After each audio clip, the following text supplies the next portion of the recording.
This is an It Came From GenX video.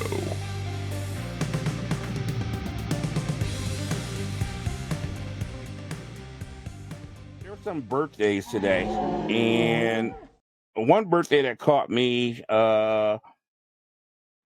was Van Halen drummer Alex Van Halen. And I don't talk a whole lot about drummers on here. Alex Van Halen is definitely one of my heroes. He was born, let's say, in 1953. He became an ordained minister and presided at his brother Eddie's wedding in 2009. Definitely the co-founder of Van Halen, known for his ridiculous drum sets, super long bass drums put together by PVC and hoses, and he had fire extinguishers on his kick drums, and he's just an absolute amazing drummer. He has some uniqueness about his style that I've incorporated to my playing, and no one else had ever done some of the things that he's done, especially his cymbal work. And he's just one of my favorites to listen to and to watch. Thought it'd be cool to ask the non-drummer, what drummers really catch your attention when you either hear them or see them on a video, Fish? Well, we already touched on, Tommy Lee. This the whole. He's just a talented drummer to begin with, coupled with the theatrics. Has been some pretty amazing. I've seen him a few times in concert. Just some of the stuff he's done is really just pretty. It's just something. I didn't see the whole. There's a video with him with a drum kit that revolved. Right. I did see one with him. He had like a roller coaster track. Yeah. That he was strapped into and would play drums, doing slow loops and things. Just to have the talent to keep playing, let alone play at a high level, was pretty amazing for him. Yeah. So he's definitely one. And then Lars Ulrich jumps out at me as well from Metallica. Just more of the double bass work that he can do. He was definitely a pioneer. Pretty amazing. Yeah. Absolutely. So just a couple that come to mind for me anyway. Lars Ulrich had a great style back in the day. He really started something that just the big drum set and all the toms, from a 6-inch down to a 12 or 14. You don't see that anymore. He was just great for that. Of course, he plays a smaller kit now, just the two cans up front. But I loved his style too growing up. You talked about Tommy Lee. I think the modern day Tommy Lee right now is Travis Barker. I mean, he's just long and lanky, and he just plays this crazy whippet style of drums.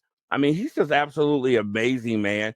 This guy just gets borrowed for everybody. He plays with everybody, Of course, he's from, I believe, Blink 28, whatever, Blink something. But anyway, but he's just an amazing drummer. He just reminds me of a modern day Tommy Lee. But we talked about Tommy a couple weeks ago and why I liked him growing up. My style changed as I got a little more technical, and I heard Scott Rockenfield of the great Queensryche early days, and I just, wanted to be like him.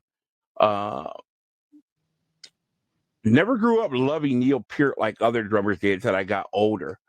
But then after Scott Rockenfield, I heard a guy by the name of Mark Zonder, who played on some Fates Warning albums that, I was like, you got to be kidding me.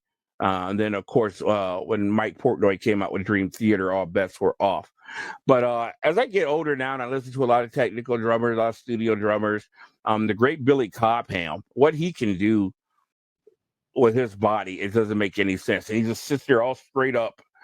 And that man is just a machine. If you want to hear some fantastic drumming, just go on YouTube and watch some Billy Cobham stuff. Doesn't make any sense what he can do with his body. So he's definitely one of my favorites too. Tony Roaster Jr., another great drummer. He's toured with Jay-Z and other people, and he's just ridiculous as well. So I personally am just the world's biggest student. I love every drummer I see. I don't care if you're 5 years old. I'm going to watch you and I'm going to get something from you and watch you play, and I take something from you. I'm just always trying to learn.